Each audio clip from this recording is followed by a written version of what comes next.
Hello again. We are Chris Lee and Chase Robinson of Southeastern 16 here to preview Vanderbilt's road trip to Columbia, Missouri to face the Missouri Tigers. Missouri is about a 20.5 point favorite as we do this on Monday afternoon, over under a 52.5. That makes for a predicted final of Missouri 37, Vanderbilt 16. You can catch this one at 3:15 on the SEC Network. Before we dive into the preview, BetOnline is the world's most trusted betting platform and your number one source for everything football. BetOnline has every stat, every matchup, even live odds and spreads to bet on during the games. Think you know your stuff. Get in on our $200,000 mega contest and pick 5 games against the spread every week for your chance at weekly prizes and a share of $200,000. When the game's over, head on over to our online casino, get in on a game of blackjack or poker, or unwind with over 150 slots games. Head to the website today to get in on the action. Bet online, the game starts here. Well, things didn't go exactly as you hoped for both teams last week. Vanderbilt dropped a very disappointing game at Georgia State, a game the Commodores just could not afford to lose. And Missouri, Chase, didn't play its best ball, was undisciplined at times, but did enough to beat Boston College and has notched a top 25 win and a 3-0 start, which is a great place to be. Yes, and I think this conversation we're about to have would look much different if Vanderbilt had gone to Atlanta and got that win over Georgia State. But it will look different now. The line will look different than it would have then.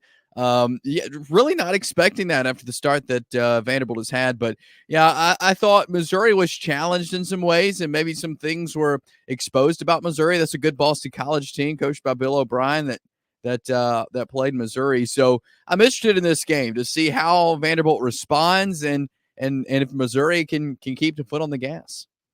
Let's talk about this game, starting with when Vanderbilt's got the ball. Diego Pavia, if you've not seen him, just one of the more fun quarterbacks to watch in the league. And the stats he's thrown for, what is it? He's rushed for a net of 195. He's thrown for 543, but it's more than that. It's just watching how he does it. You just never know what is coming next when the ball is in his hands. It's like watching a point guard run your offense. And he played hurt last week, but was really good. He was the guy that kept him in that game against Georgia State, engineered 2 touchdown drives in the final 3 minutes. They actually came from behind, went ahead, but then the defense couldn't get a stop. We'll get to them in a minute. They're going to run it from the tailback position, primarily with 2 guys, A.J. Newberry and Sedrick Alexander. Alexander averaging 4.1 yards a carry, Newberry 7.7, although Alexander's out-touched him 40-10 in terms of rushing attempts. They'll spread the passing game around. Eli Stowers, Pavia's favorite target right now. No surprise, New Mexico State transfer who has 163 yards, went over 100 last week. Quincy Skinner, probably their next guy in line. But yeah, Vandy is going to try to shorten the game and run it a lot, get in third and short and try to convert and keep the clock alive. And that'll be Missouri's challenge. It's not the most explosive offense ever, but it is one that's been good at staying on the field and not turning it over, which they've just made 1 turnover so far. Yeah, Missouri has done well. They're just giving up around 73 yards rushing, an average per game. Average passing yards about 110 for a total of giving up about 184 yards of offense per game. I think the front of Missouri's defense is good to stop the run. And I think, again, they'll be maybe more challenged than they have in the games before Boston College. Again, I think Boston College challenged them in some ways that they haven't yet. But it'll be interesting to see how the defense responds to what they're going to see with Vandy, because, again, I think it's different than what they've been seeing. And who's going to step up, on defense. I think Corey Flagg is doing a great job on defense. He has 15 total tackles, several for loss. You've got Chris McClellan, Marvin Burks, Triston Newson, Chuck Hicks. Those guys defensively for Missouri have been the anchors, and I see them. They're going to have to step up and do some things, change some things up from last year or from last week, I feel like, but still those guys I feel like are going to be the anchors against this offense. Again, a challenging offense that Vanderbilt brings. Talk about Missouri's offense for a minute. You got experience at the quarterback position. You got maybe the best receiver in the country. You've got a balanced running game. I feel like this will be the best offense that Vanderbilt has seen. Yeah, Brady Cook coming in. He is completed around 71% of his passes for 720 yards.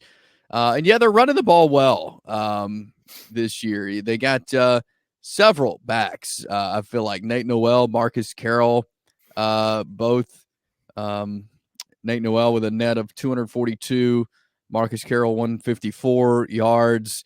They both average around 5 yards a carry. Brady Cook can run the ball as well. He's gained about 103 yards, averages 6 yards a carry. Kewan Lacey as well has had a great year running. He's averaging around a little over 6 yards per touch. And so and then receiver wise, I mean, you got several of them. Theo Wease is doing a great job catching the football, and we all know Luther Buden and some of these guys. But I think this is a really balanced offense. You mentioned the word balance. I think that fits them well. And I think that's what's going to be hard for Vanderbilt to stop, is because Missouri does everything well. The Vandy defense, let's talk about that for just a minute. Really slipped last week against Georgia State, gave up a lot of explosive plays in the passing game. You got some good players. You got Langston Patterson at their linebacker, who is one of the better ones in the league. They got CJ Taylor, a safety, one of the better ones in the league. He got ejected for targeting last week, so he'll miss the first half of this one. That's costly. Randon Fontenette, one of the star players, and I say star as a position. It's that hybrid linebacker / safety. TCU transfer pretty good, and they've got a little bit of depth up front. They'll rotate some bodies. They were missing a couple of guys last week, so watch help there for Vandy. Now on to predictions, and I'm going to start with you here, Chase. Yeah, I'm going to take Missouri. I think they're just in a better place right now. And yeah, I think Vanderbilt can compete in this game. Coming off that loss, I feel like they're going to be out to prove something. I really like Diego Pavia. I think they will be able to move the ball on Missouri, but I do like Missouri in this game. It is in Columbia, which I think will certainly help. And yeah, I just think Missouri is the better team in this matchup. I think Missouri also has something to prove and try to get themselves into the playoff and solidify themselves there. And so yeah, I'm gonna roll with Missouri in this one. Yeah, I agree with you there. I think Vanderbilt can do some things that make it tough. They hang on to the ball. Again, Pavia is what he means to that team transcends the numbers on paper. He just a headache. But I think Missouri would be – I'm not going to say Vanderbilt's going to have a bounce-back game and win it anyway. I think that Vanderbilt felt like it left a lot on the table last week. But Missouri, you watch them. They had some discipline issues too. You saw Luther Buden really get an earful from Eli Drinkwitz. That game was probably closer than Missouri thought it would be. I think that eliminates a lot of the stuff in terms of like an unexpected surprise. I think Eli Drinkwitz will have their attention, and they're just a lot more talented. I looked at Vanderbilt at times against Virginia Tech, and certainly last week against Georgia State. Athletes who can run and get open, give them fits. Missouri's going to have more of those guys than they've had. I just think athletes are going to win in this one. Missouri's got a lot to play for. I think that the coach has got their attention now. I look for Missouri to win this one by double digits. Anyway, we'll be back to talk about it Saturday night. We do a live stream where we recap all the games of the day, or at least the ones that have been finished at the time. So to get that, hit the subscribe button. That's free. Enable your notifications. We do cover football, baseball, and basketball here year-round at the channel. So hope you enjoy that. Anyway, tell a friend about it. Give us a thumbs up. That helps our analytics. And if you want to advertise, we reach millions of people a year. Caroline.smith@southeastern14.com. For Chase Robinson, I'm Chris Lee. We are Southeastern 16, presented by BetOnline.